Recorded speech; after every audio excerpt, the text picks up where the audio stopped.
set. Here we go. Turn it loose. Let it go. Feel good. Sit back. Operator, hello. 101, good morning. Greaseman, Yes. how are you doing this morning? Very well. What can I do for you? Well, I'm calling from West Virginia. I'm a Oh. paramedic here. I'm getting ready to go to Louisiana. Louisiana? What you going to do in Louisiana? I will be a paramedic down there, too. Great. What can I do for you, sir? Well, I just want to talk to you because I'm going to be leaving here, and you're going to be one of the things I'm going to miss here the most. You're very kind. It's great hearing from you. But you never know, one day, maybe you'll hear me foreign wine. Well, it's true. Throughout the land, the world will sing. I'd appreciate you coming to West Virginia a bit this morning, too. All right, just because you're leaving, thank you for the kind dedication. Sure, I'd be happy to.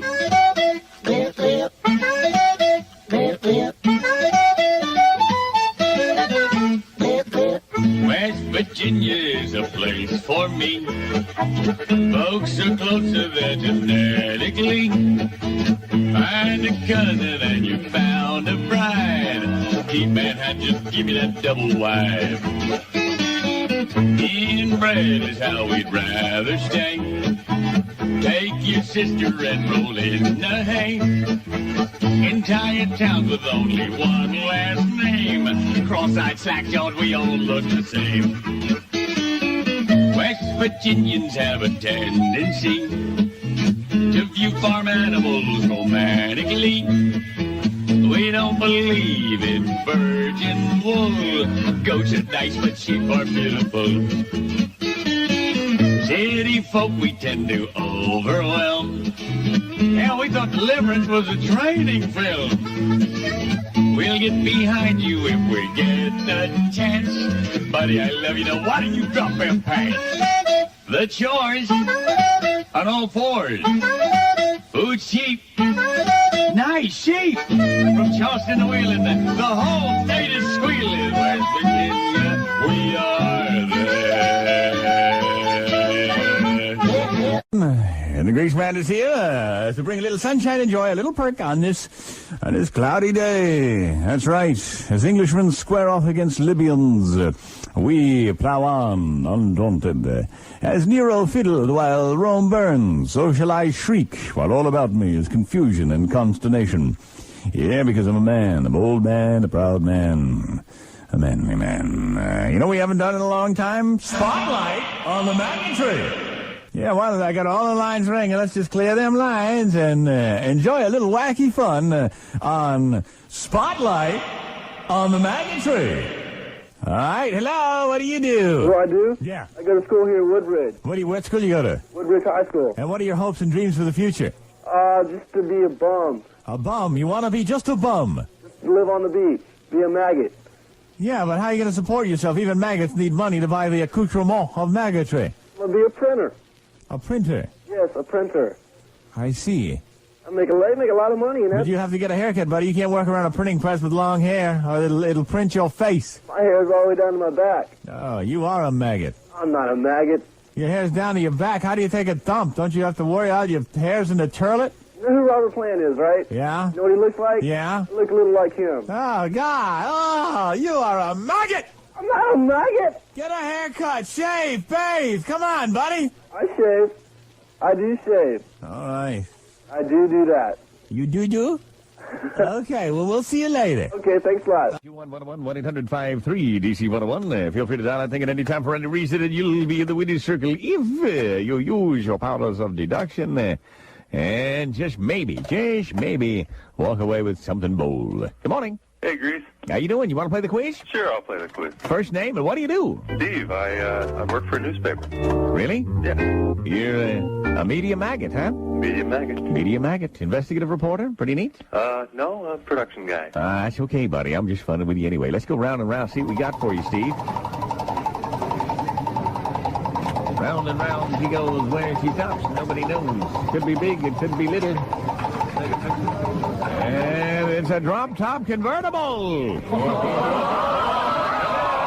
Yeah, Steve will be able to park on those moonlit nights in Smooch Neck and do heavy petting in a drop-top convertible from Spiegel, Chicago 60609. you would please stand on the center of the X, Steve, and we'll see if we can't give you an opportunity and glory. What do roaches say to one another as they pass each other while they're out on a Saturday night?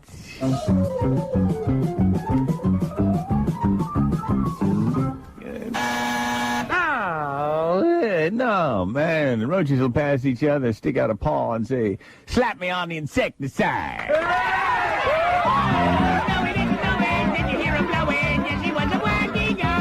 You know what happens to that convertible, man? Well, Back in the happy. Some other lucky individual will have a chance at fame, fortune, and glory. DC World's Morning Quiz, Mark Goodson, Bill Tupper production. This is it, Hurley Heath of Velveeta. We have a consolation prize, Monroe Shocks Vehicle Safety Kit. Yeah, man. Compliments of Monroe Auto Equipment and your local Monroe dealer. These kits are great for your car, and it'll keep you with miles to smiles.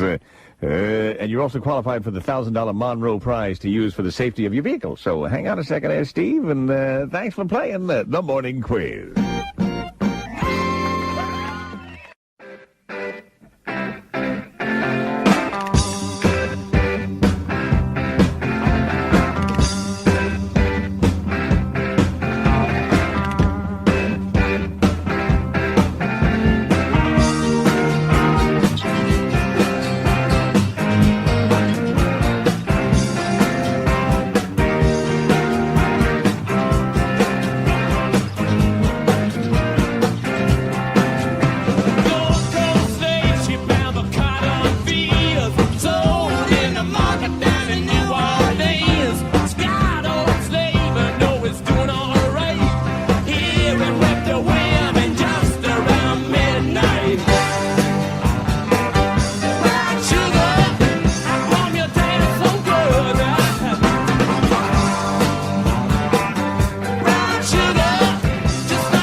on my sugar. It's 4 minutes after 6. With the grease man ready to begin. I know it's another stinking Monday.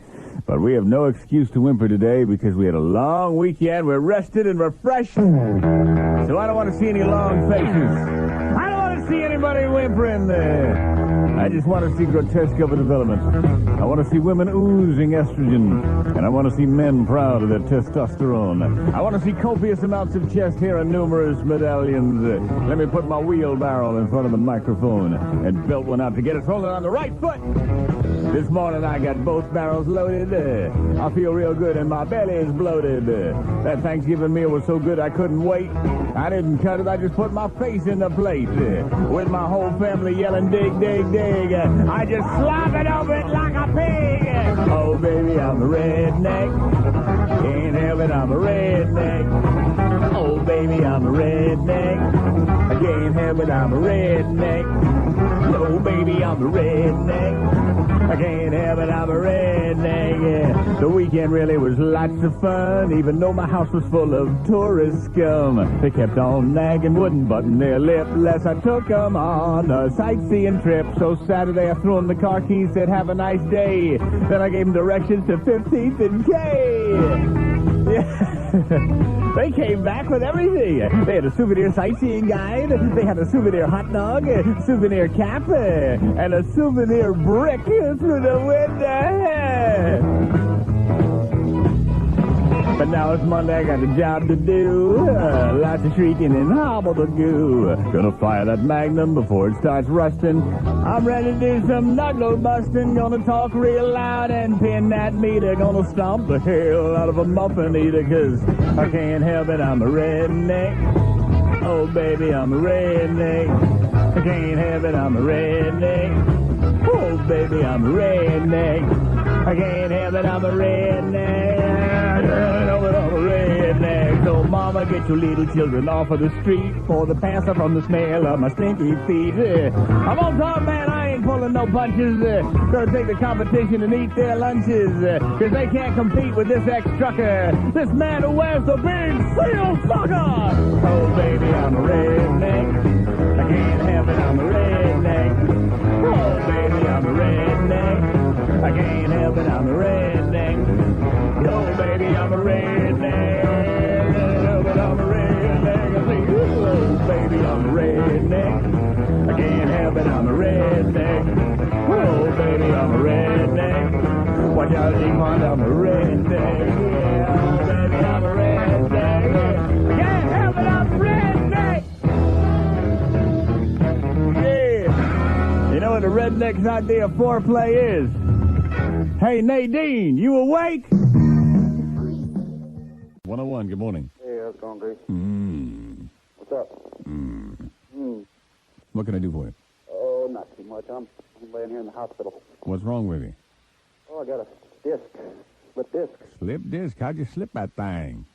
Well, I was going to work and I was walking down an escalator at a subway station. Mm-hmm. Through a piece of wire. And down you went. Yeah. And you woke up and you could, when you came to, you could hardly stand up, huh? Yeah, well, I didn't really go out. I just, that was it, though. I couldn't stand up. Man, that's agony. And so what do they got you on? Motrin, Flexeril, Naproxen? Oh, Valium. Valium? Valium, I tried the Motrin, but that just upset my stomach. Yeah. But, the nurses keep coming in here. They keep wondering why I'm listening to you. Are you scheduled for a myelogram? I've already had the myelogram. And what did it show? It showed a bulge. Ooh, are they going to cut it out? Are they going to cut it out? They are talking about that now. They asked me, and I think I have to go to some kind of consultation. Really?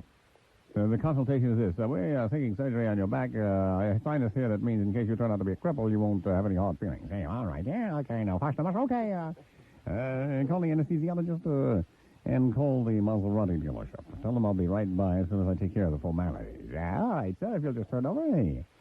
No, good luck. I'm sure they won't enter into any surgery lightly. I noticed you told somebody last week that 85% of all slip discs heal themselves. Yes. Is that true? That's true. Well, how come I wonder why my doctor didn't tell me that? Well, your doctor wants a Maserati. Yeah. But they do. Are you in traction now? No, I was for a while, but they took that off. And How long were you in the traction for? 4 days. 4 days. Well, that's giving it a good shot, and it still hurts?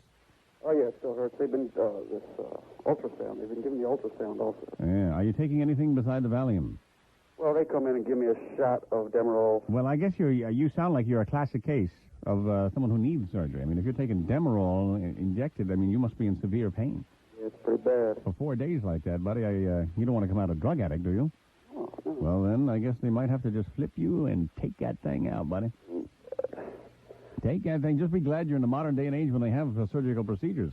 Just imagine if you had that pain and there was no surgery, there was no Demerol, there was no Valium, there was no Naproxen, there was no Percodan, there was no nothing, huh? You'd be hating life. You'd put a bullet in your brain. They always had whiskey. Yeah, but then you get a hangover and you're heaving your guts on top of it. You ever try to heave your guts with a slip disc? Oh, you want to talk pain. It hurts to laugh. You see? Well, you're in real pain, buddy. Sounds like they're doing the right thing. Sounds like you're just a classic case of something that's not going to get better on its own.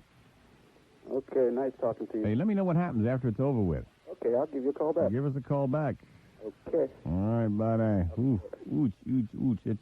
There's a special hell that God created, and it's known as back pain. You ever try to sneeze when you have a slip disc? Oh, that's agonizing. You heart.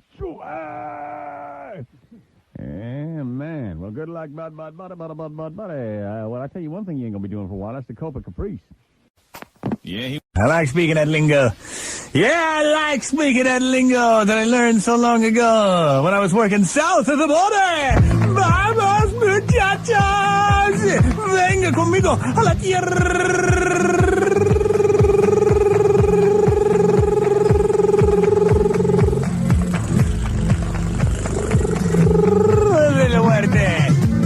Yeah, we're going to land of the dead. I guess I'm going to tell you the real reason I went down there in the first place. Is to be a foreman. Yeah, I worked on this oil rig. And I was in charge of getting that oil out of the ground, that crude, that gold, that black gold, as we call it. And we're working on the oil rig one day when there was an accident. I don't know how it happened, but somehow that oil rig caught fire. And you don't know heat until you know the heat of that flaming oil coming out of the ground, whooshing up in the air. I'm thinking, I need an oil fire like I need a Luchenkopf. This is costing me $10,000 a minute. I'm standing there looking at the oil burning out of the ground. When this Mexican came up to me and said, Senor Gringo, I have an oil rig fire extermination company. For $10,000 I can put out the fire. I said, I don't know. I better call in the pros. He said, no, me and my brothers and my cousins can come and we can put out your oil fire for $10,000. I said, well, all right, $10,000, but you got to put out the fire. And they said, okay. He said, Pepe, Pedro, Chucho, come on, vaya. So sure enough, I stood back, and they all ran away, and suddenly I see this old rattle-trap truck. This guy's driving it. And, I mean, this Mexican's hanging all over, and they're headed right for the oil rig. Well, they come down the hill where the rig was, and these guys drive right in the center of the fire. And they all jump out of the truck, and they start pounding with their feet, pounding, until finally the fire's put out. Some of them sustained serious burns, but the fire was out. And I went running over there with the $10,000. I said, wow, that was incredible. What are you going to do with the $10,000? He said, well, the first thing I'm going to do, Senor Gringo, is get the brakes on this truck fixed. I'm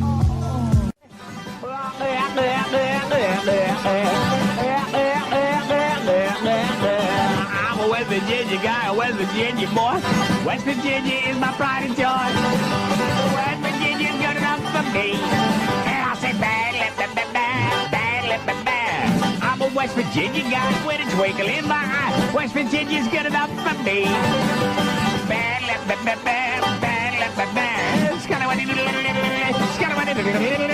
West Virginia's good enough for me. Well, this West Virginia businessman is overseas closing a big important deal on pitchforks when his sister calls him up and says, Luke, Dad just died. And Luke says, well, I'm in the midst of some real wheeling and dealing over here in Europe. I can't come back for the funeral. Tell you what, you bury him and have the funeral director send the bill to me. She said, oh, thank you, Luke. We'll bury Pop real nice. So sure enough, a couple weeks later,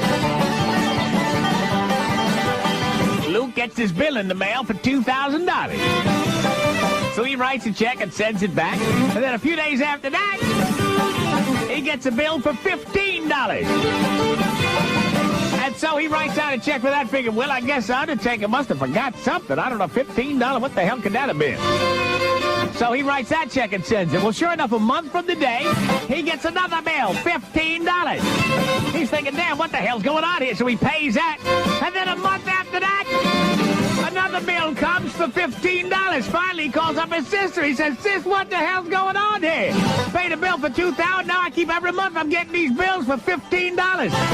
And his sister says, well, Luke, you're going to keep on getting them. We buried him in a rented suit. Oh, no! Keep it here.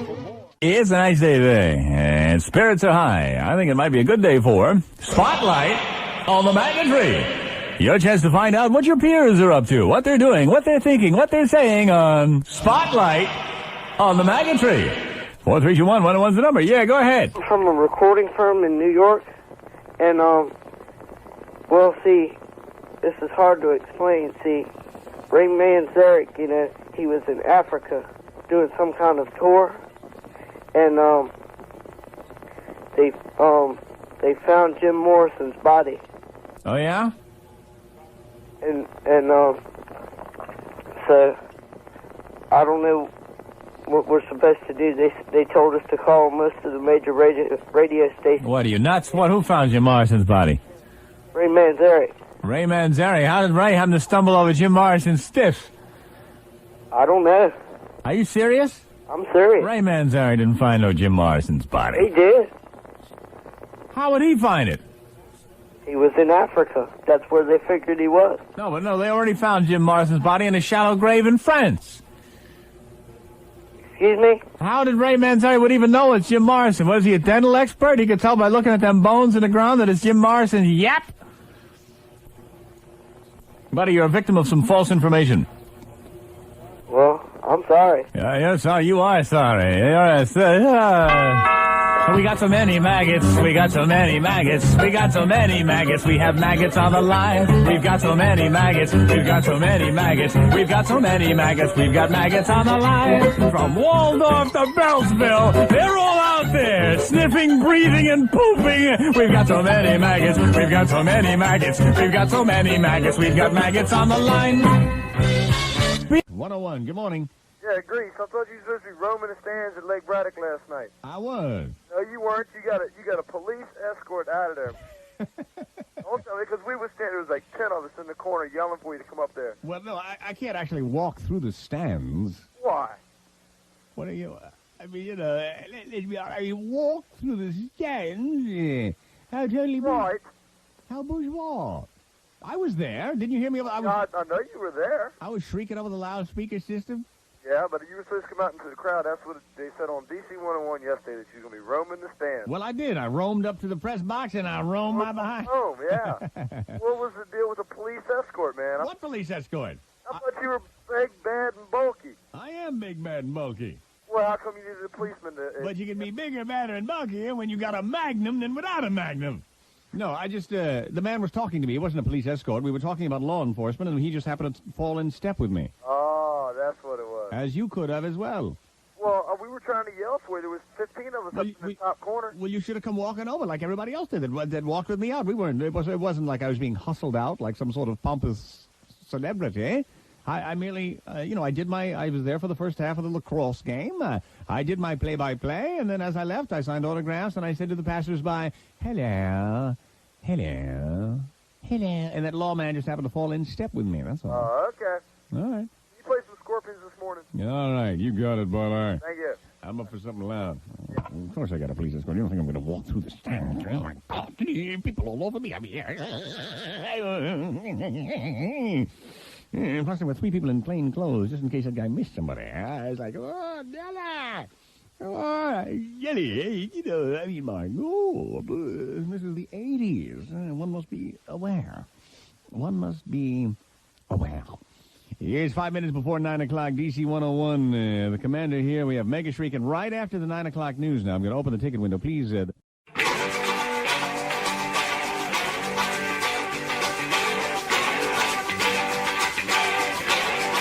let's boogie. How's this, Hank? That's right, hear it. Everybody play.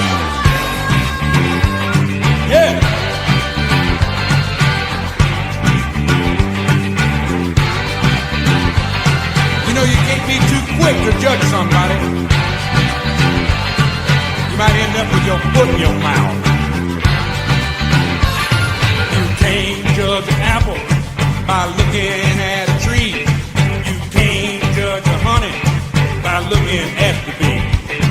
You can't judge a daughter by looking at the mother. You can't judge a book by looking at the cover. Come on, can't you see? No, you can't judge me. I might look like a farmer, but I'm a lover. You can't judge a book by looking at the cover. Get it? That's right. You can't judge sugar by looking at the cane. You can't judge a woman by looking at the man. You can't judge a sister by looking at the brother. You can't judge a book by looking at the cover. Come on, can't you see? No, you can't judge me. Boy, ain't that the truth? I might look like a hillbilly. I'm a rock-a-roller. You can't judge a book by looking at the cover.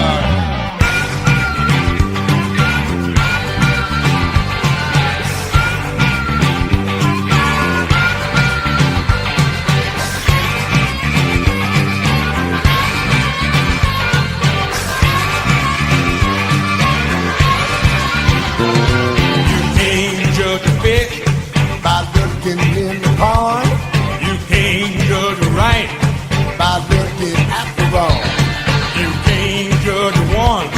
by looking at the other. You can't judge a book by looking at the cover. Come on, can't you see? No, you can't judge me. I might look like a hippie, but I'm a rocker.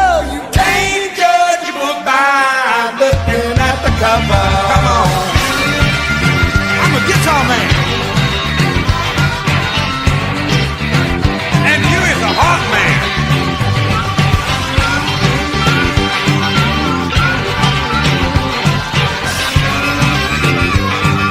Yes, sir. I didn't know it was gonna sound this good.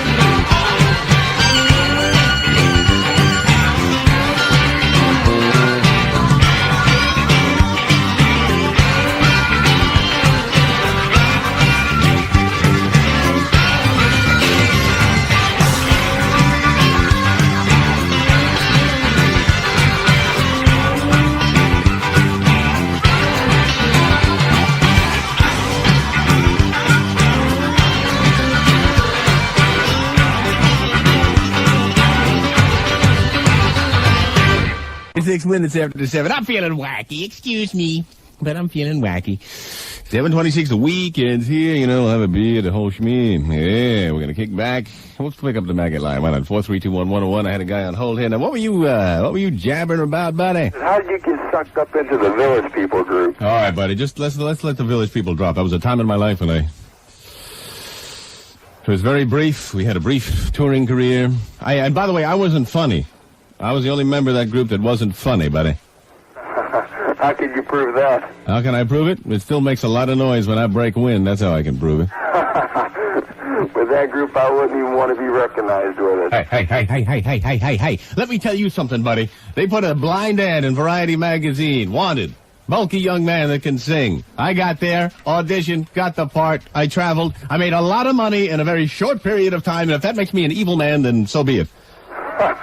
Well, I said I still wouldn't want a reputation with that group. That group that goes around like that. Hey. How do you know they're funny anyway? How do I know they're funny? You ever see them, if you were with them, I mean, you saw them on stage. I mean, they're a sorry-ass group. Hey, we did some good. Don't you make fun of Alexander and David like that. The way they jump around in costume. Who are you anyway in the Village People? Construction worker. The construction worker? Yeah. Oh, man. Didn't even look like a construction worker. Hey. Just lay off. Will you just lay off? I actually, I don't know how the group got that reputation. I was in the gym one day. I wrote the song that made us. I was working out one day, and I felt, I was in a tight T-shirt, and I looked in the mirror, and I started saying to myself, Body, wanna feel my body. Such a thrill, my body. Wanna touch my body. It's too much, my body. Check it out, my body. Don't you doubt my body. Talking about my body. Check it out, my body. Every man wants to be a macho man. Haven't got a body, always in the bed. Jogging in the morning, go man go. Workouts at the health club, muscles grow. You can best believe that he's a macho man. Ready to get down with anyone he can. Hey. Macho man. I've got to be a macho man. I've got to be a macho man. That's a family song. I've got to be a macho. Feel your muscles grow. Macho man. Let's do some dips. I've got to be a macho man. Macho man. Behind the neck, pull down. I've got to be a macho. All right, work on those curls now. Oh, yeah, I gotta burn, yeah. Oh, my cephalic vein is pumped like a garden. Yeah. Oh, I don't know how we got corrupted along the way, somewhere along the line there. Rap it. Yeah, I got with the producer. I said, hey, how come I gotta be why can't I sing lead like Alexander? Why do I gotta stand there? He said, are you like those guys? I said, no, I'm not like those guys. He said, well, then you don't want to sing lead. I said, why can't I sing lead? He said, you want to stand in front of them and take a bow? I said, you got a point. I'll sing backup. He's not really sick, just a bad case of gas. The Grease Man, DC 101. The Grease Man. The rock and roll station is DC 101. WWDC FM Washington, DC 101. It's time for a new feature called Spotlight on the Maggot Tree. That's right. I got this guy on the line here. I figure we'll talk to him. Why not? He seems rather typical. Yes, today's maggot is from Fairfax, and as common of his genre is Molly Hatchet and Quiet Riot aficionado. We've been talking, buddy. You don't mind, do you? Going on the air with me here as we spotlight on the maggot tree. All right, let's find out a little bit about you, buddy. Where do you work at? I've been unemployed for about a year now. Why are you laughing? It doesn't sound funny to me. Well, it isn't funny. It's a damn shame, as a matter of fact. Well, why can't you hold a job? Oh, well, I've been on and off in school and that kind of stuff. Yeah, but I mean, there's lots of jobs in the paper. Tell me why are you personally not working? Why have you not been working for a year? Why have I not been personally working? Yes, for a year. Are you disabled in any way? Oh, no. How old are you? 19. Did you finish high school? Yes, I did. You have a high school diploma? Well, what's holding you back? You've been out of work for a year. Why? Well, I've been looking around, and I've been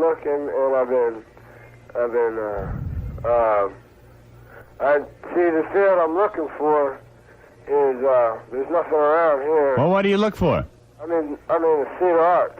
You what? Theater arts. Theater arts? Yeah. What, do you want to be an actor?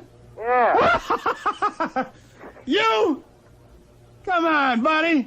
Yeah. Give me a break. Oh, well, let me tell you something. There's a lot of people in theater arts, as you put it, out in Hollywood right now waiting for their big break. And you know what they're doing while they're waiting? They're working as busboys, pumping gas. They're waiting tables. They're being night watchmen. I don't do that, little grease. Oh, well, excuse me. I can't believe it.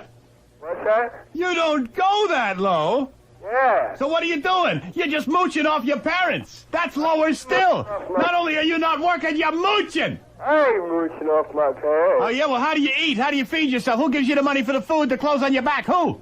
Well, I guess I am a little bit. All right, so you want to talk low? Let's talk low for a second here. I mean, you don't want to pump gas or wait tables, but you'll sit around and say, gimme, gimme, gimme, gimme, gimme. Hey, buddy, you want to see low? Turn around and look in the mirror.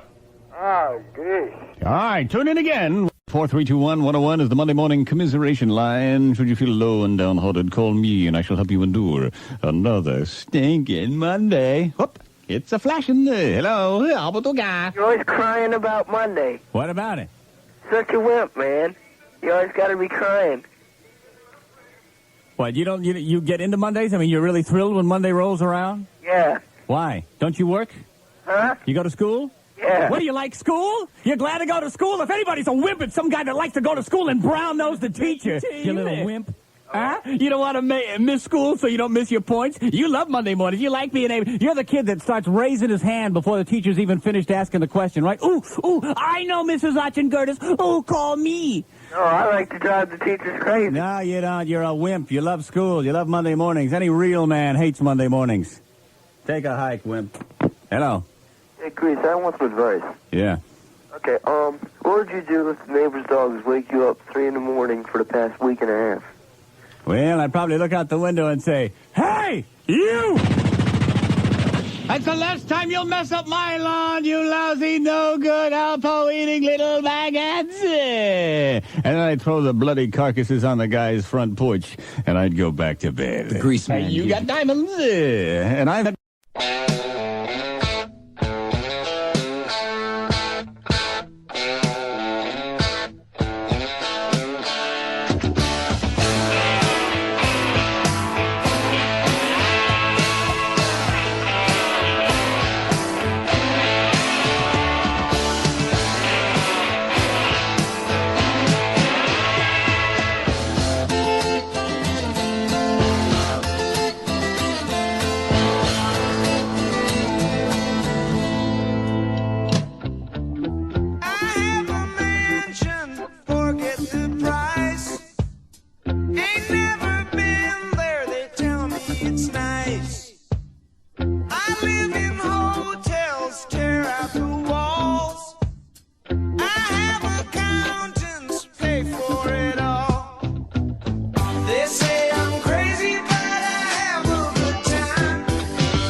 Fire away. I'll try to be as open and honest as possible.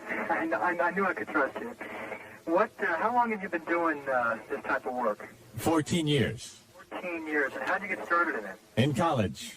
College. So you got your practice there. Interesting. I went to Ithaca College, learned how to be a boss jock, and then went out into the world to make my fame and fortune. It was there that I learned to sling lead, that the way to gold was paved with brutality and lascivious behavior. And so, after years of constant practice and occasional field work, I have arrived to my megabuck position here in the nation's capital. I tell you, you captured quite a market. Well, thank you, buddy. I'm having fun. I don't care if I capture anything. That's right. As long as I have fun and you like it, hey. Hey. You know, I don't want to set the world on fire. Oh, my goodness. I just want to set a little flame in your heart. Well, my goodness. Listen, how much money are we making here a year? I ain't allowed to say how much I'm making, buddy. All right. Well, But I'll tell you this much. yeah. It's enough to keep the whole country of Biafra in milk and cookies for a year. Not much, huh? Yeah, buddy. I mean, it's mega bucks. I tell you what. I wish I could get lucky. Well, we'll see what happens. Well, what do you do for a living? I just, right now, I'm just hanging around. I'm a lab tech. A lab tech? How much you make a year? Not much, about 20. I'm sorry, I don't mean to laugh. It's okay. Listen, I'll listen to you anyway, okay? Thanks, buddy. All right, bye. Bye. Appreciate it. Yeah, I don't mean nothing worse than waiting interminably, only to have me say hallelujah, goodbye, and there you are, stranded, abandoned. Yeah, go ahead. I was wondering if you could answer me something. Sure. Boyfriend and I are going to see James Taylor tomorrow night at the Meriwether Post. Oh, God. And I was wondering if you could tell me where to get tickets at. I'm not sure. Probably Ticketron. All right. Call up Ticketron. And if they don't have there, try Hechts. Okay. All right. Thanks a lot. You like James Taylor, huh? Yeah. Oh, I've seen fire and I've seen rain. I've seen sunny skies that I thought would never end. Boy, you're insane this morning. I swear to God. When you're down, you got a friend. What? You don't like James Taylor? No. Don't. No, he's a wimp. He's a wimp. Ectomorphic. The only good thing, the only good thing on James Taylor? Carly Simon. You're crazy. And she finally got fed up, too. I think one day she just woke up and she looked across the bed at that thing. She looked across at that protruding rib cage. The spindly little arms. That long, greasy hair.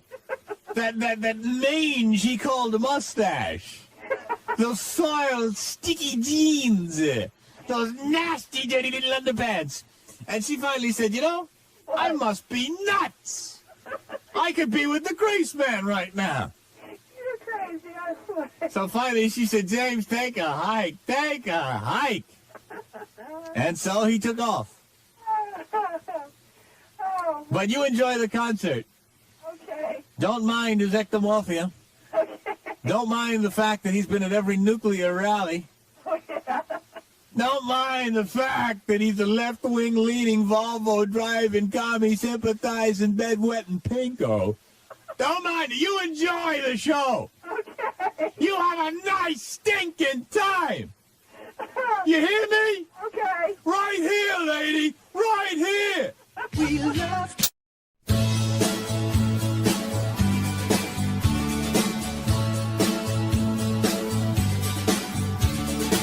Every time I look into your loving eyes, I see love that money just can't buy. One look from you, I drift away. I pray that you are here to stay. Anything you want, you got it. Anything you need, you got it. Anything at all, you got it.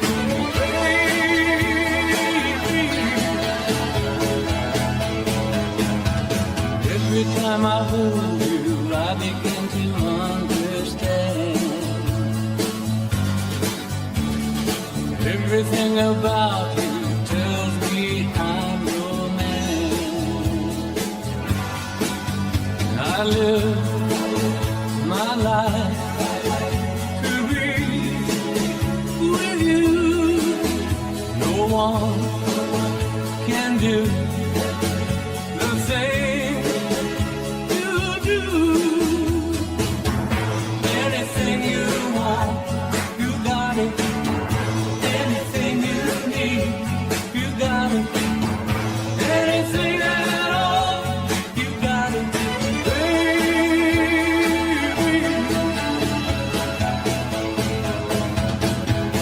Anything you want, you got it. Anything you need, you got it. Anything at all.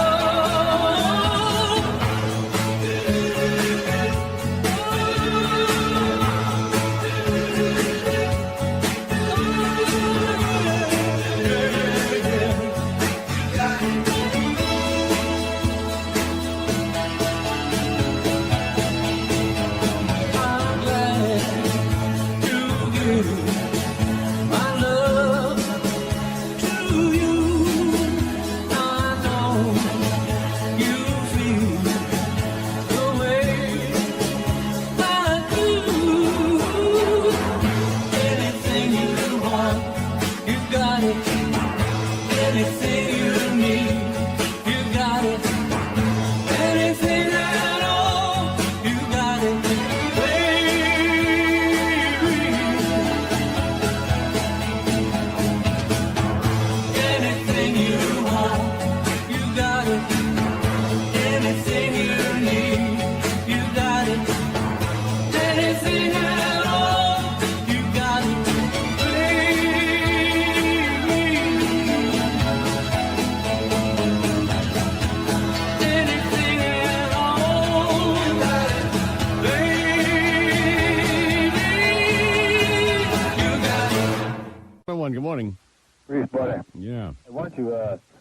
do a real-life lawman story, like a real-life one, like an incident that happened to us yesterday at the mall. Lawman up on the Capitol steps. Yeah. Had to lock us up because we crossed a barrier. I mean, that's what lawmen are really about. Well, wait just a pick a minute. The barrier was there for a reason. Why did you cross the barrier? Well, this buddy of mine, he'd never been to D.C., and he wanted to see the view from up top of the steps. And there was nobody out there. I mean, literally nobody. Let me tell you something. there. There's a lot of places to go where you can see the view of D.C. and you don't have to cross police lines. Where else can you see the view from the Capitol steps but the Capitol steps? Let me tell you something. You don't know what those lines were up there for. There could have been someone murdered on the steps, someone with vital information to the United States of America. You know how important a crime scene is? One hair follicle, one footprint could change the course of a whole investigation. You could blow something out of the water. All you see is a line there with nobody there. The reason there's nobody there is maybe they had to protect the scene of where something happened there. That's the reason why lawmen hate the citizenry. Because they have a crime scene in progress. They got people they got to answer to. They put up all those horses and those police line tapes, and everything is clean. And they've got and also they turn around and there's two idiots standing there. What are you doing here? We came to see the view. The view. Douchebag! I'll give you a view. You'll get a view of my fist in a second. Hey, you want a view? Let me show you something about a view. Hey. I'll give you a view.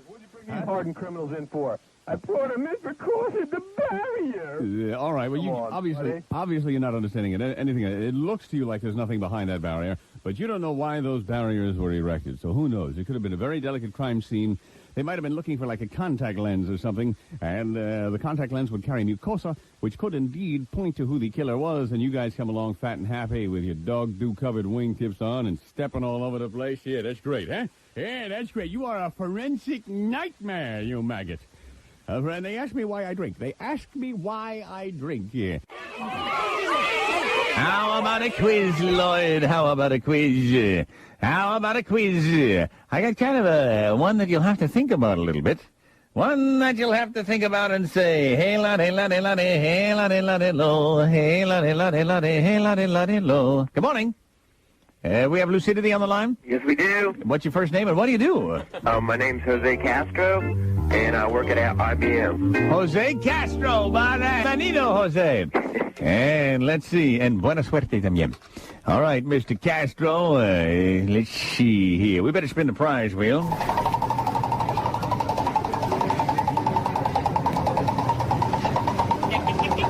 Round and round she goes, where she stops, nobody knows.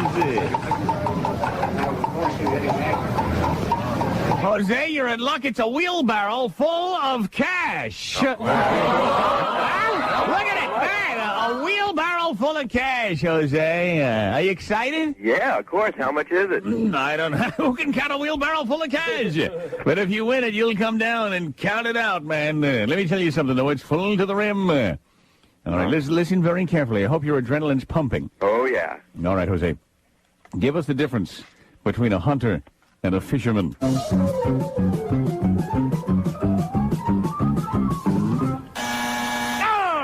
Jose, man, a wheelbarrow full of cash just went through your hands. I listen very carefully as you see to figure out the difference. You see, the difference between a hunter and a fisherman is that a hunter lies in wait. A fisherman waits and lies.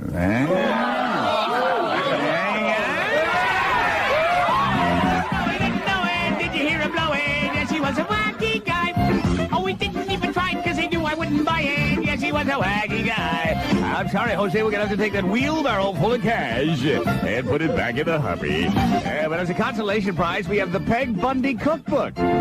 It's really pretty wacky. Got pictures of all the Bundys in there, some strange recipes. It's called Pig Out with Peg. Right. Let me put you on hold, Jose. We'll get all the details. And thanks for playing the morning quiz.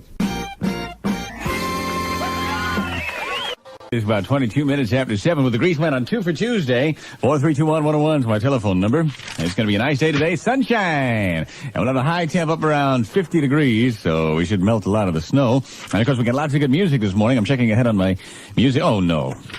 Oh, geez, I got a Neil Young twofer coming up. I hate Neil Young! Oh, I hate that guy. I've been a miner for the heart. Louisiana, Southern man.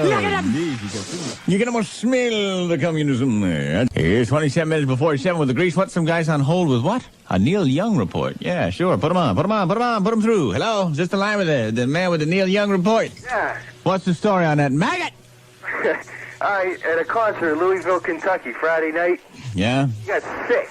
And He what? Passed out. Wait, listen, he got sick and he passed out. What, did he heave his guts on the stage? No, he fainted. Oh. He was singing and he fainted right in the middle of the song. And like 10,000 people got irate and it was a riot. Because, I don't know, they said people paid $10.50 and $12.50 for tickets, and like 100 people got arrested because they were throwing chairs at the stage. Isn't that just the way? First of all, there's a maggot on stage singing, and the people that paid to see that maggot, you got to wonder about anyway. And then the guy gets sick. You figure if they were real fans, like say Frank Sinatra gave a concert and he passed out on the stage, you think people would be worried about the $20 they paid for the ticket? No, they'd be worried about Frank. Right. But Neil Young passes out, and are they worried about Neil? No, they're worried that they're getting gypped out of the concert. The maggots entertaining the maggots, huh? Right. Let me tell you something. They should have just thrown a lit bottle of gasoline in the whole place and emulated that thing. Right. Yeah, but, oh, no, that's a horrible thing to say. What an unchristian attitude.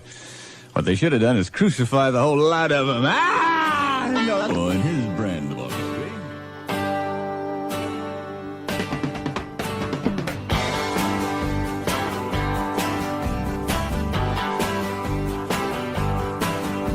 Mama's got a squeeze box she wears on her chest. But when Daddy comes home, he never gets no rest.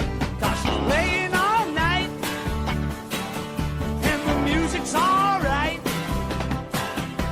Mama's got a squeeze box, Daddy never sleeps at night.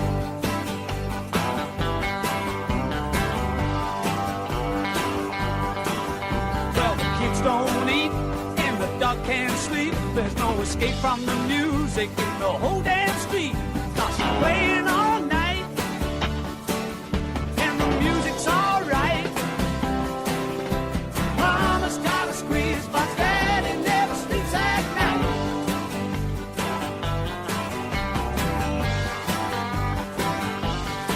She goes in and out, and in and out, and in and out, and in and out. She's playing all night, and the music's alright.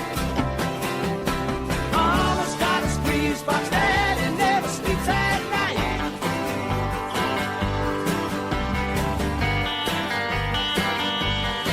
She goes, squeeze me, come on and squeeze me, come on and tease me like you do.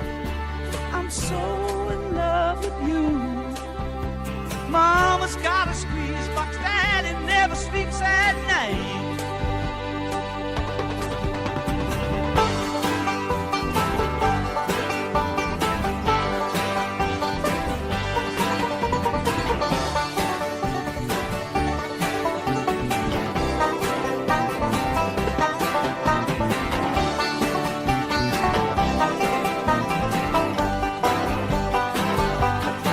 She goes in and out, and in and out, and in and out, and in and out. 'Cause she's playing all night, and the music's alright. Mama's got a squeeze box, Daddy never sleeps at night.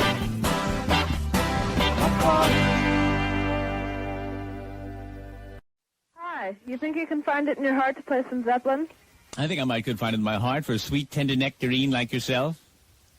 For someone so soft, so feminine. Oh, gee, thanks. Well, I know that's how you are. Yeah.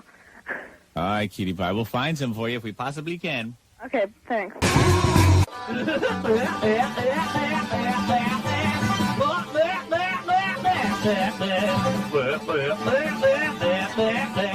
I'm a West Virginia guy, a West Virginia boy. West Virginia is my pride and joy. West Virginia's good enough for me. And I said, bad, bad. I'm a West Virginia guy with a twinkle in my eye. West Virginia's good enough for me. Bad,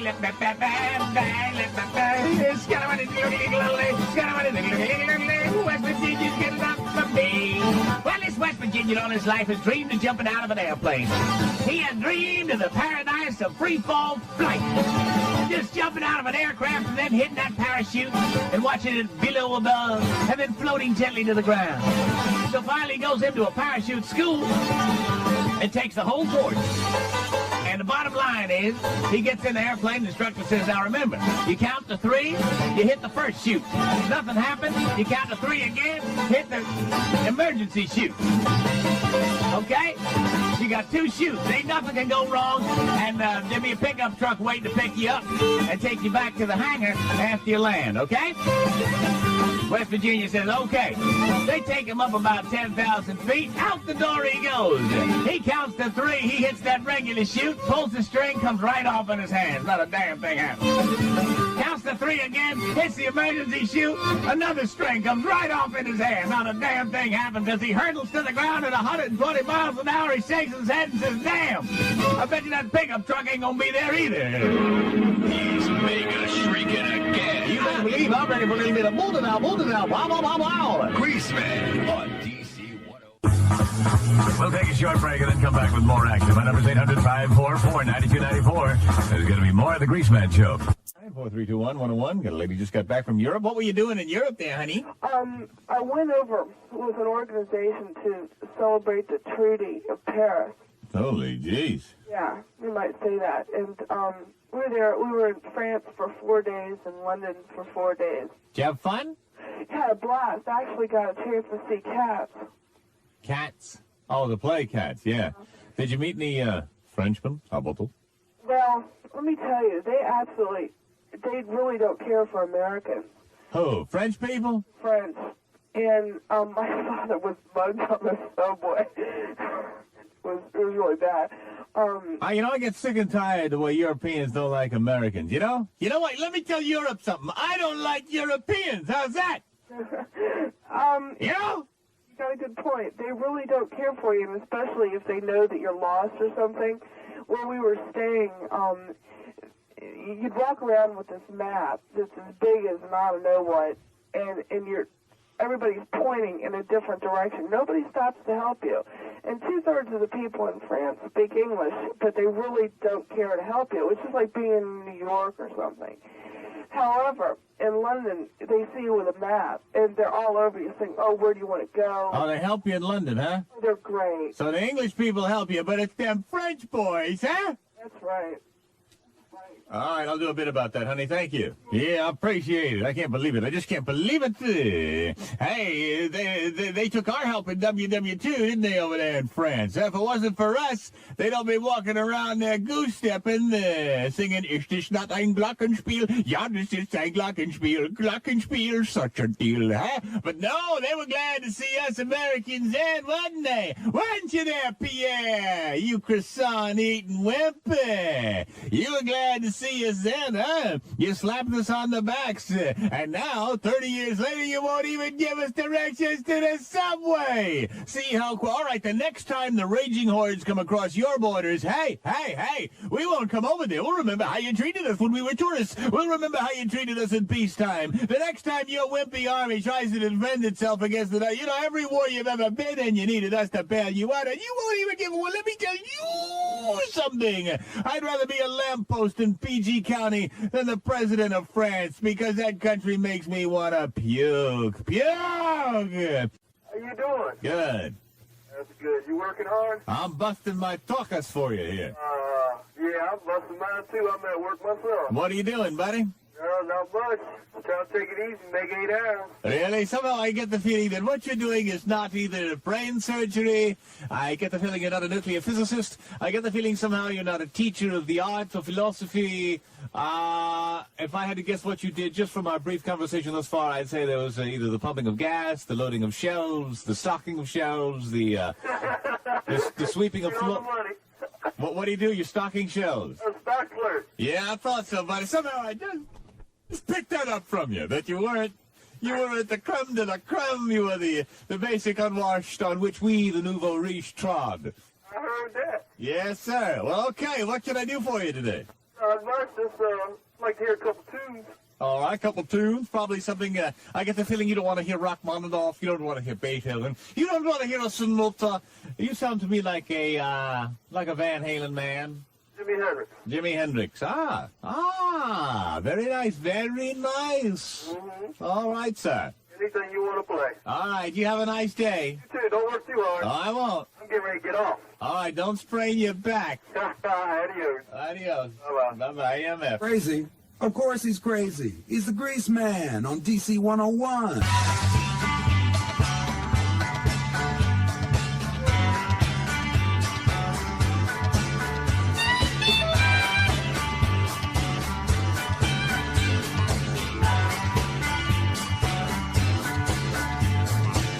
Anytime, any day, you can hear the people say that love is blind.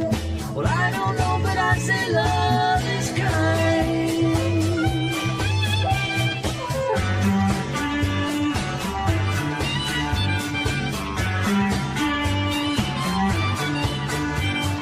Soldier boy kisses girl, leaves behind a tragic world, but he won't mind. He's in love and he says love is fine.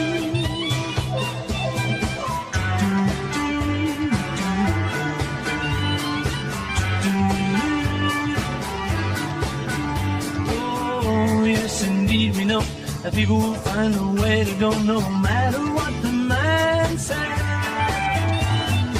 Love is fine for all we know, for all we know, love will grow. That's what the man said. So won't you listen to what the man said? He said,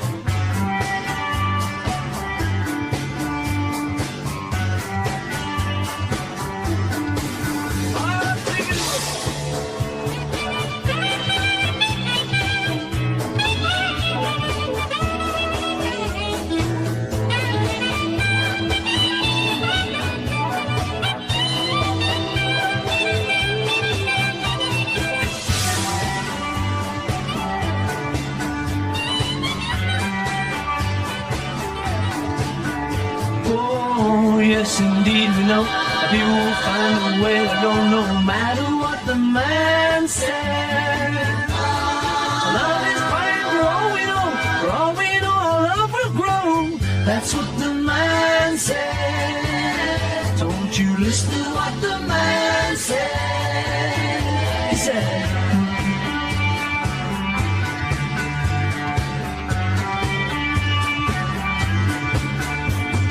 indeed, we know that we won't find a way to go no matter what the man said. Love is fine for all we know, for all we know, our love will grow.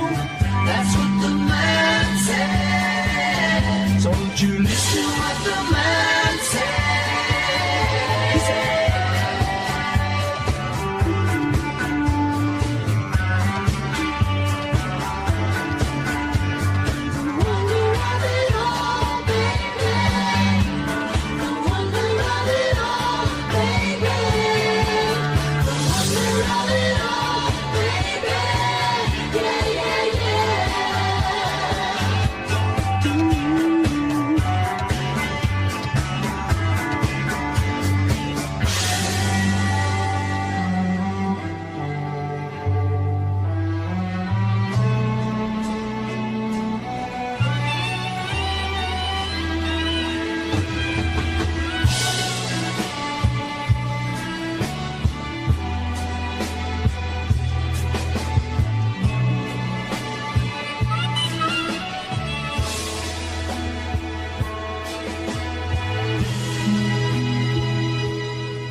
Hello. Hey, Yeah. this a grease man? Yep. What's happening? I'm a man. What can I do for you? What can you do for me? Yes. You said call up if we got guts or what? Yeah. All right. So you've called. Yeah, I'll call. Mm-hmm. Okay. Well, what can I do for you? All right. Okay, I'm a married woman, right? I don't know if you're a married woman. Don't ask me about that. I have no way to ascertain that information. Please. Yeah, I'm a married woman, right? I don't know if you're a married woman. You're asking me if it's right. I don't know if it's right. You could be lying to me, young lady. I'm not lying to you. Well, then don't ask me if it's right. How am I supposed to know if it's right? For all I know, you could not be a married woman, so don't Yes, ask me. I am a married woman. My husband, Johnny, he's down Ocean City crabbing, right? I don't know if he's crabbing. For all I know, he could be walking the streets panhandling. Don't ask me to confirm things about which I have no knowledge. Now, please, let's try to have an adult conversation here without you asking me questions that you know I can't possibly know the answer to. Now, please continue. Okay. I got his employee down here in my house, right? We have so many maggots. We have so many maggots. We have so many maggots. We have maggots on the line. We have so many maggots. We have so many maggots. We have so many maggots. We have maggots on the line. I don't know if you have employees there at the house. I have to take your bloody word for it. We have so many maggots. We have so many maggots. We have so many maggots. We have maggots on the line. Gee, they're crying out loud. The VC, the friendlies, or even your own men. The only thing we all had in common over there was dying. And sweating. And stinking. And dysentery. Yeah, I came real close to getting court-martialed. Back in the days when the name on my uniform said Grease Manila. But everybody knew me as Sergeant Fury!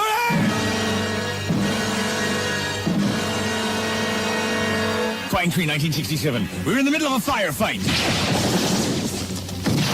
They were trying to outflank us. I was working the M60, just holding it there on my hip.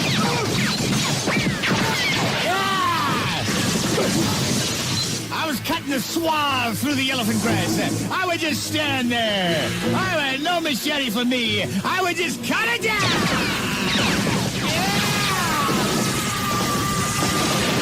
We were taking heavy casualties when the Lieutenant Truxworthy came to me. He came crawling out his belly. He said, we got to take that hill. I said, Lieutenant, this is ridiculous. We took that hill a week ago, and we left it. Now we got to retake it. What are we, little kids? He grabbed me by the collar. He said, let me tell you something. You are a Marine. And if I tell you to take that hill, you'll take that hill. I said, we're taking heavy losses, sir. I lost 8 of my men already. We can't call it a dust-off, have them bleed me death in the mud. For what? Just so we can take this hill again and keep it for 2 days, then they'll try to take it back from us, and then we'll leave the hill, and then they'll take it again. This is insane. He said, you order a full frontal charge. I said, I can't do that, sir. That's a meat grinder in there. That is a meat grinder! He said, you order a full frontal charge, or I'll put a bullet in your guts myself. I looked at that man with hate in my eyes. But I wouldn't order the men to do anything I wouldn't do myself. So I said, man! Charge the hill! And I stood up and fired a burst from the hip.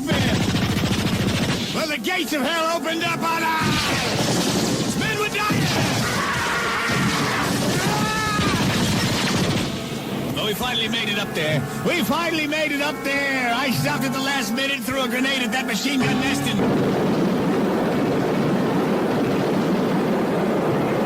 what was left of those VC went in all directions. It was then that I resolved that I was going to frag the lieutenant.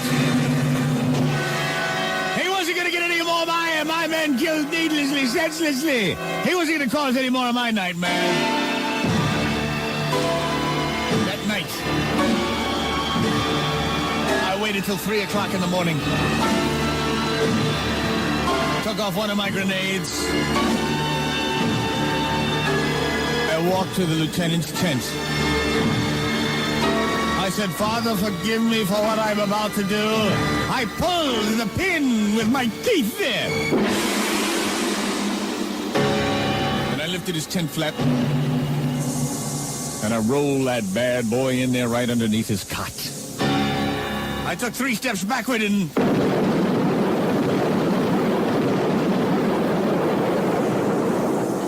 watched as everything he owned flew up in the air. With a trembling hand, I lit a Camel. Imagine my shock and horror when I turned around, and there, buckling his pants, coming back from the latrine, was the lieutenant. Staring at me with daggers in his eyes, he said, Fury! What is the meaning of this? I said, sir, I'd heard you were having trouble with mosquitoes in your tent there. I figured I'd take care of it for you, so, You're rocking with Washington's best jock, the Grease Man. Yeah, my On dad! WWDC FM Washington, DC 101. Starting to wonder what it must be like to strap on a gun and get on a bike and become a lawman.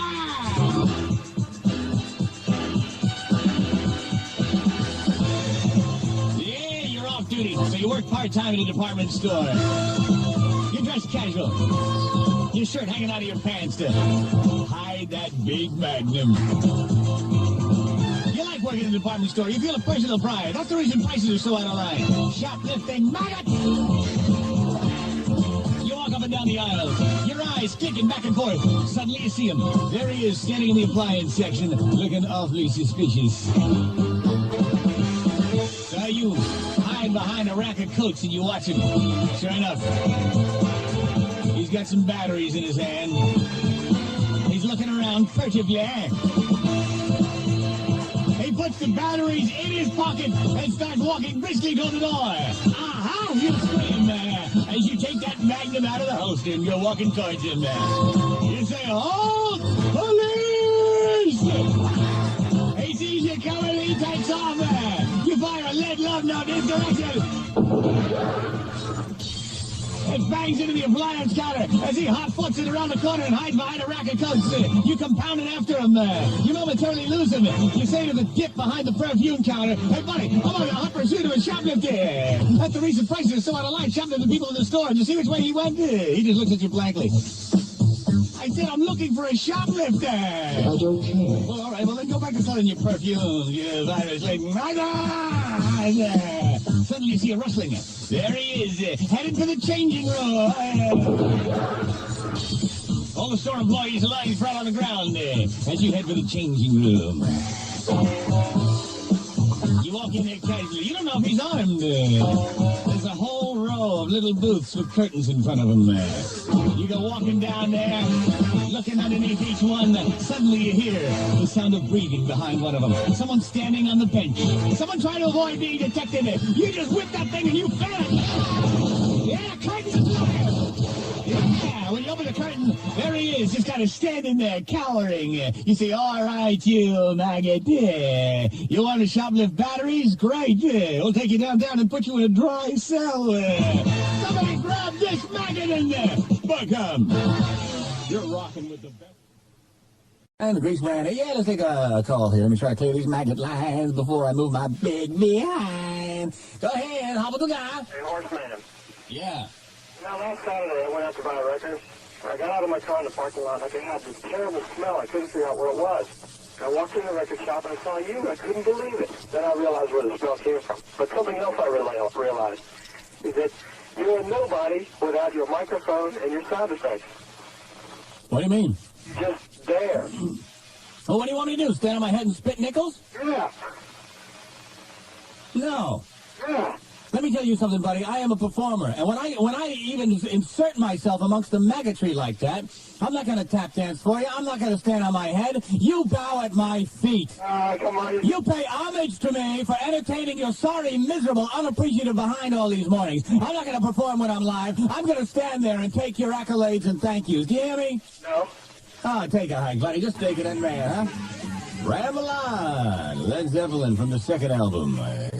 Maggotry, what do you say, huh? What do you say? Because we have so many maggots, we have so many maggots, we have so many maggots, we have maggots on the line. We have so many maggots, we have so many maggots, we have so many maggots, we have maggots on the line. Barely able to perform normal body functions.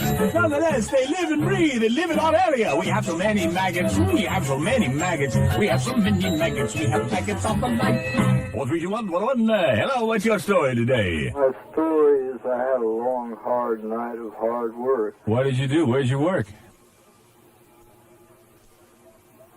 A complicated question. Let's try it again. Where did you work and what did you do?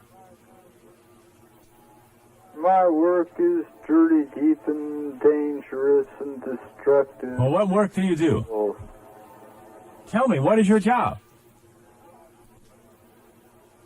Hello? My job is arranging things so that they work right. In other words, you're a repairman.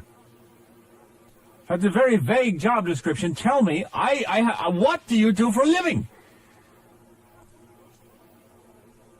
Hello? Margaret! Margaret! Margaret! I know you. What do you do for a living? What does it take to get through your thick, inbred skull? I mean, it's a simple question. How do you function? How do you function in this world if you can answer a simple question as to what you do for a living?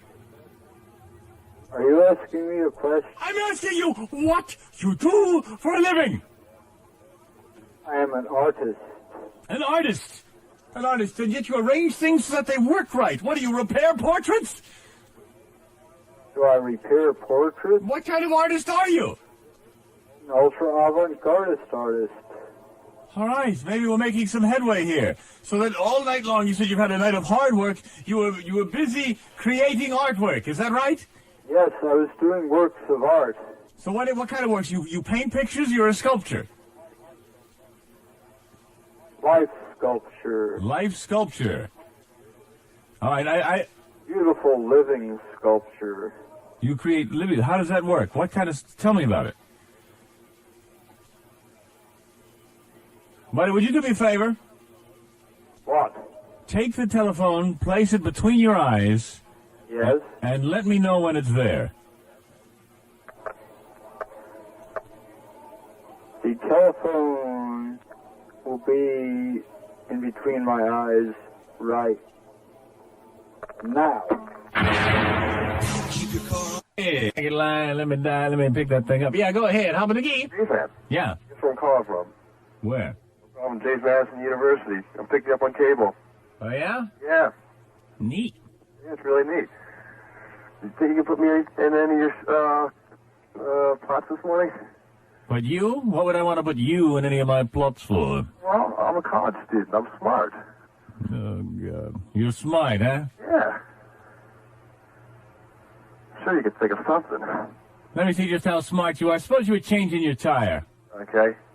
And you had all the lug nuts sitting there in the hubcap. Okay. And you were 20 miles from the nearest gas station. Right. Suddenly you kicked that hubcap and all them lug nuts went down the sewer. You got a good spare, but there you are. All them lug nuts irretrievable. What do you do? I put the tire on anyway, see how far I can get anyway. And you call yourself smart? That's stupid! You go around all the other tires and you take one lug nut off and you put enough on so you got 3 of them holding that baby on. Doesn't that make sense? Yeah, I guess so. Your mom and dad are wasting their money, son. Withdraw immediately. Fill out the paperwork tomorrow. I want you out of that school and back to your stinking double-wide trailer in Waldorf by noon tomorrow. You got me? Gotcha. All right, goodbye. Thank you, Mitch. Yes, sir.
Jump, jump.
That's Jump from Van Halen. It's 11 minutes before 9 o'clock. The Grease Man here, stumbling through another stinking Monday morning. Dear Lord, why have you created Monday? What were you thinking, Lord? It is not ours to reason why. We merely accept everything you've given us. But every now and then I gotta wonder, what, you have a wild hair on the seventh day? I mean, come on, sir. Why must we endure this pain? 4321101, that's the maggot line. Feel free to dial that thing at any time for any reason. Hello, hobble, hobble, hobble, gobble. Oh, what's happening? Not much. What can I do for you, buddy? Listen, buddy, a little while ago, about 2 years ago, I called you, or maybe a year ago, I called you up and told you that Falls Church lawmen were driving Volvos. Right, I remember the call. Well, could you do a skit?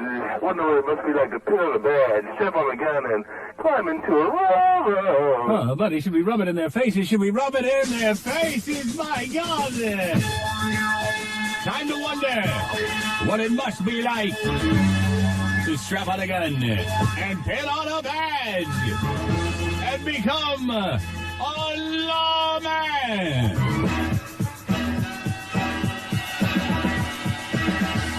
Well, the captain calls you into his office and says we're assigning the new squad cars today. You say, oh boy, Captain, new squad cars. What do we got? No, don't tell me. We got the Ford Galaxy 500 with the 429 Cobra Jet. I have wanted to drive one of those ever since I got into law enforcement. He says, no, I'm not getting the Galaxy. You say, oh God, then it's got to be the Plymouth 440. Oh God, you practically need a gravity suit to drive that baby. When you hang into those turns, there's not a maggot that's going to outrun me in 15 counties. I mean, I'm ready to nail him and jail him. I'm ready to derail him and impale him. He says, will you calm down? We're not getting the Ford Galaxy 500 or the Plymouth 440.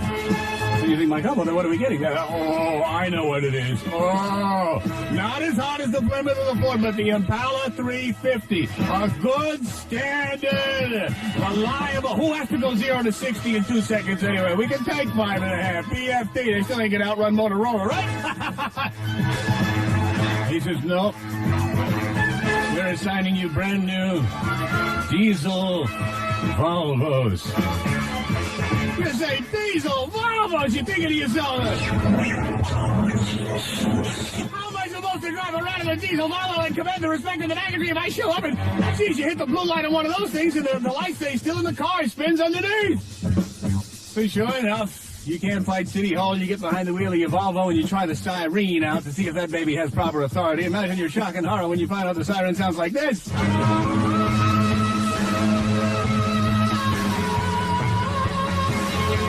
Your head in shame. My God, you pull up to get some donuts and the girl at the convenience store sees you. And she just laughs derisively. Some maggot coming out of there with a six-pack says, look at the lawman in the Volvo. Hey, catch me, come on! And he blasts Yes, I'll see you hop behind the wheel of that Volvo. Yeah, diesel kicks in. Well, finally you catch up to him because there's traffic at an intersection. He says, hey, my man, you shouldn't rely on them imports. You say, well, some of them imports are pretty good. For example, like this import from Israel.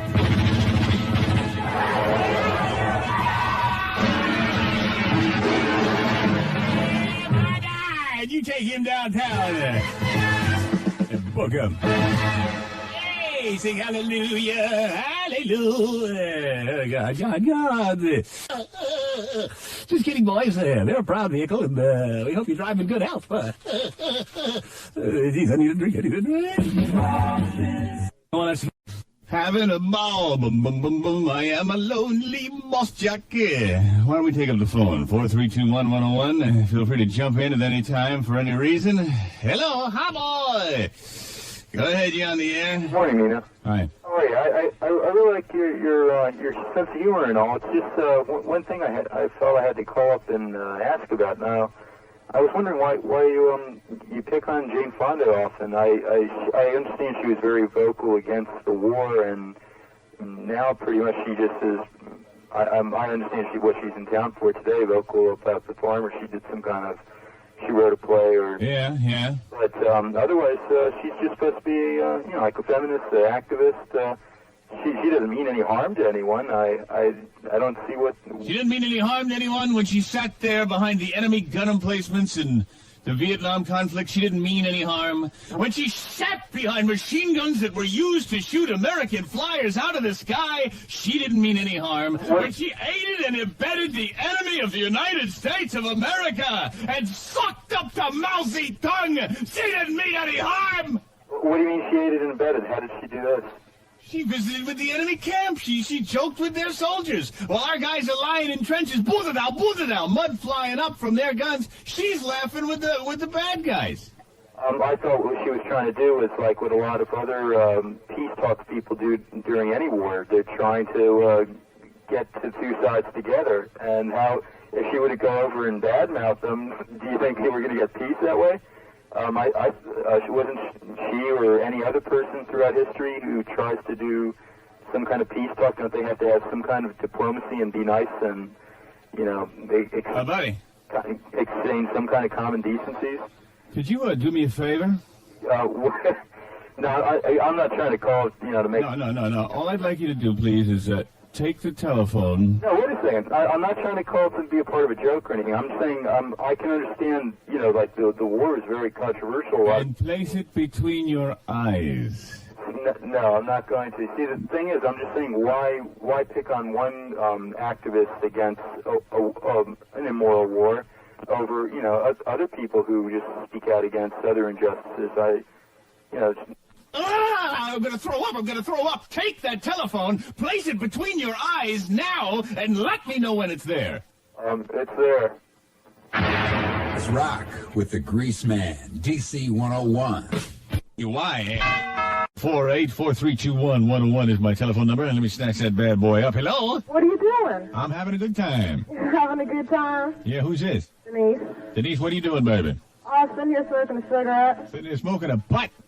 A cigarette? Yeah, why are you doing that? Because I gotta wake myself up. Well, that's a hell of a way to wake yourself up with a slow death. How old are you? I'm 19. 19. You laugh disdainfully. Wait till you're 29 and your laugh is gurgling and your lungs are filled with fluid there. Then let me hear that same mellifluous laughter. Your lips are tarred and stained, your teeth grungy beyond repair. Then let me hear that same mellifluous laughter as you with a wave of your hand dismiss all the problems there. Ah, yes, listen to her laugh now. You're a trip. Don't curse. I'm sorry. All right. Right now, all you got is bad breath. When you're 29, you can have gurgling lungs. When you're 39, you'll have hardened skin because of it. And then when you're 49, there'll be a spot on your lungs. Yeah, but that seems like an eternity away, doesn't it? Little you know, 49 is probably going to be the best time of your life. That's when you'll have the most money, the most success, the most power, the most leisure time. But no, it's hard to conceive of now at 19 as you puff away your life. Oh, my God. I'm sorry. Can you do me a favor? Yes, what would you like to hear? What would you like to go with your smoke? Still Loving You by the Scorpions. Statement dealing with the unwashed. and the ill-fed, the ill-clad, and the inbred. At 4321101, dial that thing if you got the guts. But don't mess with me today, because I don't know, I'm tingling. My pointer finger is itching there. Yeah, my forefinger is itching there. And when that happens, it means that I'm up for a little bit of lead slinger. Time to wonder what it must be like to strap on a gun and pin on a lead and become a lawman.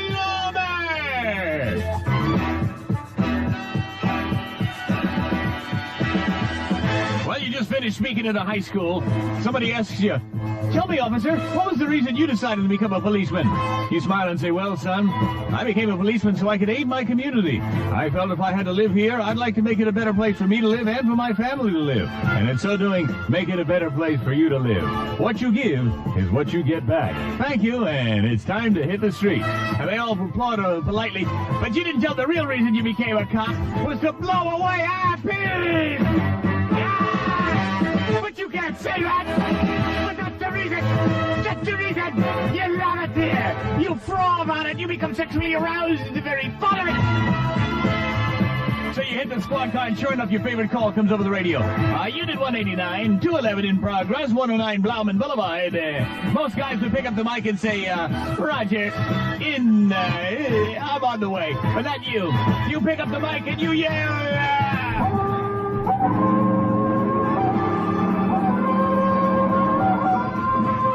Well, you get to the scene, and sure enough, they're coming out the front door. You grab the shotgun, you lay it across the hood of the car, you say, freeze! Police! One false move and I'll blow you away. You'll be going to Kingdom Come, you'll be boom shakalaka in eternity. Do you hear me? Do you hear me? They look at each other and say... That honky must be messy. Got to be running coal upside down his head, you know? Hey, home, I can dig it. No, they ain't gonna lay no more big rap up on you, man. So it doesn't look like they're gonna surrender. You watch him, you bear him down, your fingers itching there. Sure enough, they decide to make a break for it there. You hold your breath, you squeeze off a load of double on market. You blow him backwards right into the window. The other guy runs inside and he grabs the clerk. He puts his gun to her head. He says, you come near me, sucker! You come near me! And I'll blow her away! You know it's gotta be a good shot there. Quickly, you whip up that shotgun and... The load catches the clerk right in the belly. It blows her back into the maggot. You fire again, you hit the clerk again, but a few of the pellets make it through and knock the maggot down. He's lying there. The clerk is blown away. Everybody wonders why you're not upset. You just smile as you pick your teeth and say, well, that was my ex-wife. Now take this creep downtown and book him.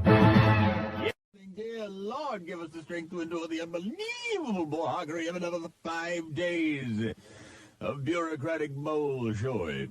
Here, smack dab in the middle of ground zero, bouncing our stereo sound off the monuments far and wide. This is the Greaseman, ready for action and excitement here on a bleak day, in the sense that the city is in mourning. I personally am ready to open a vein since the Redskins have lost. I don't know, what do you think happened? What do you think? Was it that they got outplayed, or did Oakland just have better cocaine? What do you think? I mean, why? I mean, 4321101. Let's explore this issue as we beat it to death one last time before we put them to rest for another long, cold, bitter winter with the promise of renewed challenge for the new season ahead. Hello, Hoppadoogie. Hi. Hi, how you doing? I'm pretty good, how are you? Good. Why do you think the Redskins bit the dust yesterday? Theismann got a little too big for his britches. You think so? You think the blame is on Theismann's shoulders, do you? Mostly, and Reagan's. And Reagan, why? And Manley. Why all of those guys? You think they just got too confident? Yes, I did. Too smug in their ability, and so when Oakland came, or rather Los Angeles, yeah, hard to get used to that change, you know? Yeah, I can just get used to the change. Yeah, maybe. You know, when I went there, I had to go to a Super Bowl party yesterday. Yeah, so I wanted to know how it was. It was okay, except everybody there was rooting for the Raiders, which was kind of a bummer. How they changed after one. Kind of a bummer. But I was the Raiders from the start. you were for the Raiders? Yeah. So you were sitting there, a lonely voice cheering amid the boos and the depressed looks? See you every morning. Huh? Listen to you, reviewing the Raiders, Redskins every morning. Hey, thanks, honey. I appreciate it. I wanted to get you back, okay? Okay. Okay, well, anyway, have a nice day, huh? See you later. All right, well, that's not really... That lady says she blames it on some of the boys getting too big for their britches, but that was an Oakland, or rather a Raiders maggot fan, so who's to say, huh? Yeah, we're live on the air. Hi. Yeah, I can tell you why the Redskins lost. Why? Because they ain't no good. Oh, God, that's just too pat an answer. We need details. We need rhyme or reason. Details? Devastated. Devastated. That's the best. All right, buddy. Appreciate the insightful look at the situation. Thank you. DC 101, we're live on the air. It's Mr. T here, and I'm calling with a little analyst on the game. It's because we sold Joe Jacoby, we fed him Joe Thomas sticky socks, and he just couldn't handle it. He gagged, and he choked, and he just couldn't handle it, sucker. All right, thank you there, Mr. T. DC crowd, and then turn your backs on them. You know, when the Skins got off the plane, when they landed at the airport yesterday, people waited 2.5 hours in the 29-degree weather. Not so much as a wave. Oh, Joe Gibbs went over, signed autographs, and talked to people. That was nice. But the team members just got off the plane and walked to their cars. I mean, admittedly, they weren't in the best moods. You know, you lose the Super Bowl, you come back losers. You don't feel like doing a lot of shrieking and perking, but a wave, an acknowledgement. Okay, so Wednesday, we're going to line the route of the parade, and we're all going to turn our backs as the buses go by. Time we taught a little bit of courtesy around here, huh? It's time we stop being like Moonies. Do you ever feel like sometimes, you know, it just struck me today. I was reading the paper. We're acting like Moonies, like cultists. Whatever the Maharishi Redskins say, we follow along blindly. Oh, yes, please, urinate on my head? Fine, go ahead. Would you do it now, please? Thank you. I mean, come on. When are we going to act like human beings? When are we going to live our own lives? Skins came back, and all those people were out there waiting eagerly to say, we love you. You lost, but we love you. Yeah, they didn't even wave. As a matter of fact, they got out the sides of the buses where the people couldn't even see them, got into their cars and left. I don't know. There's just something about that. Maybe it's just me. Hey, maybe it's just me. Hey. Maybe it's just me. I don't know. Maybe, but I somehow feel like, you know, are we losing our identity as human beings that we have to submit ourselves to that kind of degradation? I mean, it's one thing, this fanatical dedication we've had. Let's face it, we've been fanatics all these years. For what? To get dumped on! Huh? I mean, we're out there freezing our tuckuses in the stands. All those losing years, we were there. All those years, we had faith there. And then to be out there at the airport to take time off to spend 2 hours freezing in the 29-degree weather and not get so much as a wave. Oh, Joe Gibbs was there. Joe Gibbs knew his responsibility. He was there. He was a good man, a proud man, a bold man. He signed autographs, but the rest of them just slunk away, my God, without even an acknowledgement. Oh, sure, we know you come back from losing the Super Bowl. You're not going to be on top of the world. Hey. You're not going to feel like perking and kissing babies, hey? But maybe a wave, maybe just to stand there for a second, let people cheer. That's all. I mean, they didn't want anything from the Skins. All they wanted to do was a chance to drop down and bow like Muslims at Mecca. But no, they went away. What's going to happen on the parade Wednesday? Going to be like last year when we got soaking wet. Remember that? We were all out there soaking wet. And nobody even so much as stuck his head out of a bus window. They just sat there. People thought, maybe, did I get a glimpse of whomever driving by him, and nobody could be really sure where some of these buses going. Is that what it's going to be this year? Well, then, hey, count me out. I ain't going, then, if that's what it's going to be. If we're going to just stand there like idiots grinning while they sit inside and plan the next endorsement? No, we're changing this song right here and now. You ready? Here we go. We've had it with being dumped on. Let's barf on the Redskins. They let us down. Let's barf on the Redskins. Let's run them out of town. Well, we met their sorry heinies at the airport, but they did not so much as even wave. So let them stick the pigskin where the sun don't shine. Fight! Barf on the Redskins. We've got the knack. Wednesday during the big parade, we'll all turn our back. Yay! Barf on the Redskins. They let us down. Let's all barf on the Redskins. Let's ride them out of town. Last year's parade we got all wet and pneumonia. Well, they were all cozy in their bus. Well, this year, as they go driving by, we'll all heave our guts. Barf on the Redskins. They let us down. Let's all barf on the Redskins.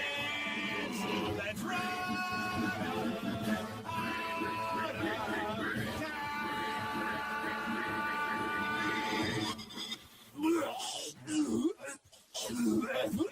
Hey, Yeah. You're breaking up a little bit. Hey, come on back. Kick it back. why you want to do that to the Redskins? Buddy, because they were rude to us. They were rude to us. You're a whole team. Look what they done to you all year long. I don't care. That doesn't excuse that kind of behavior. It doesn't excuse it. No problem, boy. It doesn't excuse it. No excuse. Now, hold on, man. They think they lost one game. So what, you know? All right, let me tell you something, buddy. Let me tell you something. We were willing to forgive them for that. But what we can't forgive them for is being rude to us after we were out there freezing our tuckuses and not even so much as acknowledging our presence. Now, we let it slide last year after the parade, but we're not going to let it slide this year. I'm sorry. Okay, I see your point. Now, repeat after me. Boom shakalaka, boom shakalaka. Boom, shakalaka, boom. Thank you. Good morning. Hello. I'd like to speak to the Grease Man. This is he. Grease Man, I'm really disappointed, you know what I'm saying? Now, wait a minute. You mean to tell me you're disappointed in me after the Redskins brutally dumped on those people at the airport? I still support the Redskins, and I can't believe what a sludge you are to say barf from the Redskins. Well, let me tell you something, Buster. They've been dumping on us for long enough. They've been taking our money. They've been taking our support. And what do they give us back? Nothing. You've been giving them our money because they're a great team and they were depressed on You mean to tell me you're just like a religious fanatic? I mean, my God, the Redskins could come and urinate on your forehead and you would say, yay, yay, yay, more. Were you out there at that parade last year? Yes, I was. I was soaking wet. And what did I see? Nothing. You were waving at the parade. They didn't even moon me, buddy. They weren't waving at nothing. They were waving at the latest endorsement to come on. Yeah. I'll sign. What do you want me to sell? Well, let me tell you. All right, I guess maybe it's me. I'm sorry. Maybe it's me. Maybe it's just me. I don't know. Okay. I'll be out there. I'll be out there laying with the rest of the lemmings on Wednesday. I'll be waiting with my nose pressed up against the glass for a mere glimpse. For a mere glimpse of the jewelry and the furs. But when it's gone, the only thing left will be the scent of the exhaust from the bus in my lungs in an empty, snout-laden street. Okay, all right. That's okay. If that's the way you want it, watch it. Somebody else hates my guts, probably. 4321101 is the... We'll take a short break and then come back with more action. My number's 800-544-9294. There's going to be more of the Greaseman Show.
101, good morning. I'd like to talk to the grease man. This is he. Please, sir, begin blithering.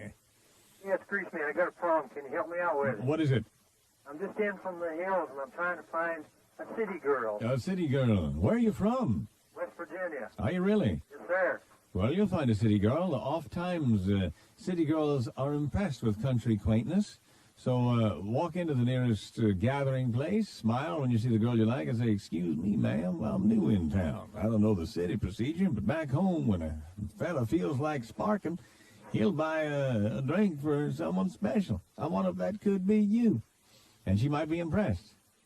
Then again, she may think you're a stupid, bucolic maggot and say, "Get away. Gendarme, escort this hayseed to the street." All right, good luck. Okay, thank you. All right, bye-bye. There he is, smiling vacantly, ringent in his awe. It's them, all right, the police. Time to wonder what it must be like to strap on a gun and pin on a badge and become a PG County lawman.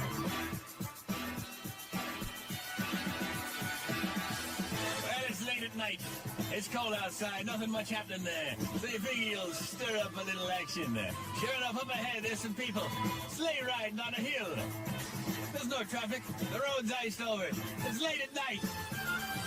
But technically, they are blocking the road. And technically, they do have a bonfire burning in a barrel. Because everything's snow covered, ain't nothing gonna catch fire. So you get out of that car, you hitch up your britches, and you saddle up to them and you say, "Hey, maggot!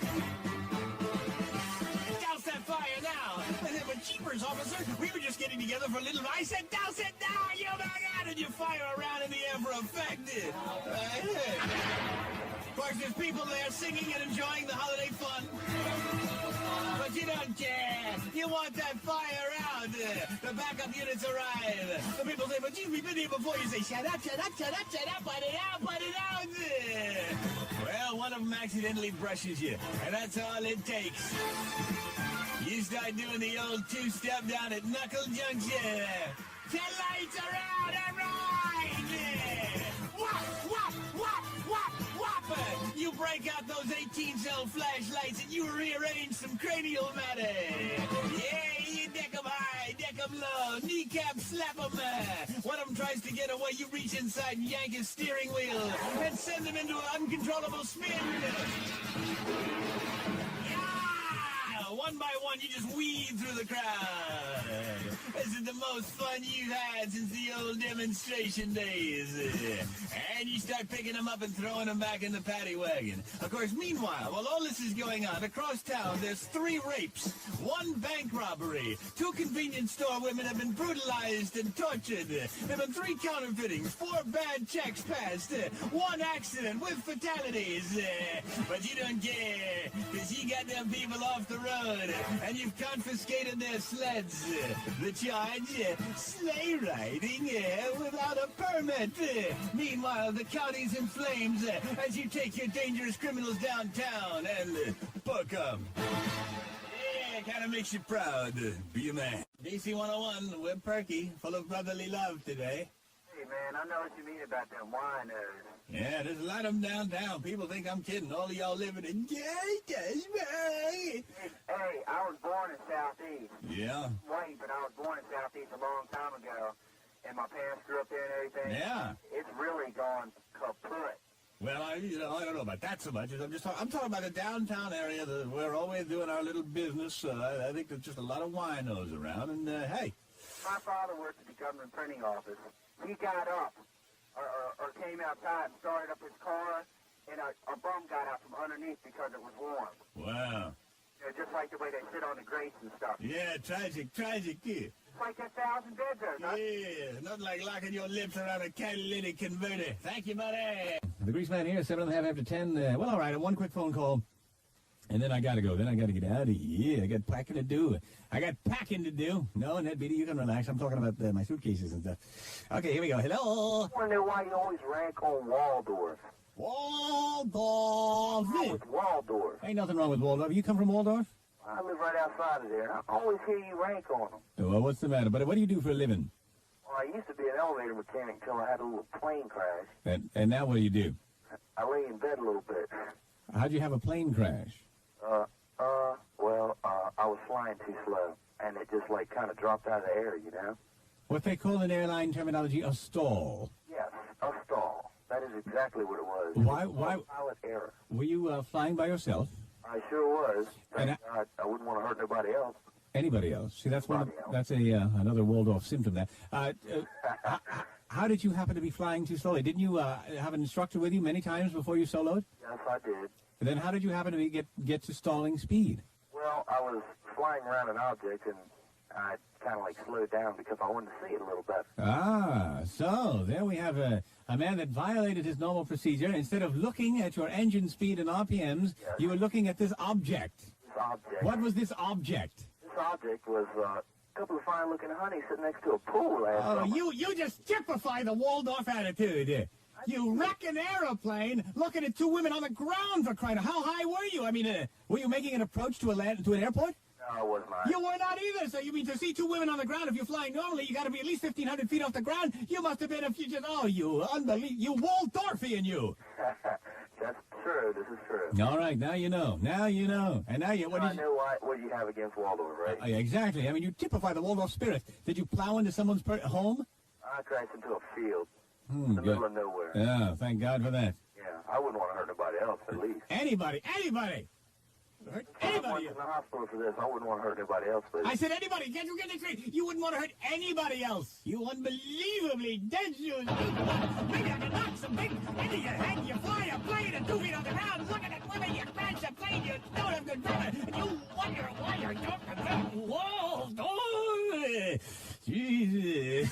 You're getting my bowels in an uproar here, buddy. Thank God it's time for blessed relief! Yeah, put a fork in me, mama, cause I am done, headed for the sun. Waka waka waka huna, niggy niggy niggy homie wa, hookah hookah hookah hoochipa, waka waka waka hunila, niggy niggy niggy homa, ringy diggy diggy bulima. Young Dave Brown, who's up next with the new Firm LP, by the way, will be on next week, and he will have some of the best stuff all week long. It'll be like one big Dial-A-Bit Monday. So there will be action, there will be excitement, there will be rock and roll on DC 101. Is that it? Let me see. You got my suitcases? All right, let me check the weather out here. Oh, this is cold. Oh, my day. Oh, that's cold. Oh. Yeah, but fortunately, I shan't have to endure it much longer. So, hey, we'll get together in a week. Well, tonight, and then a week from tonight, and then the next Monday. So, you take care. Having so long, let's get to think of these over 16 cents over the good legal tapes of armor pounds, fireball, my pain. What a relief it is. What a relief. Hey, thanks for your kind indulgence. I appreciate it. Let's get together tomorrow for more knuckle-busted action. Till then, as we used to say back in old Mexico City. Yeah.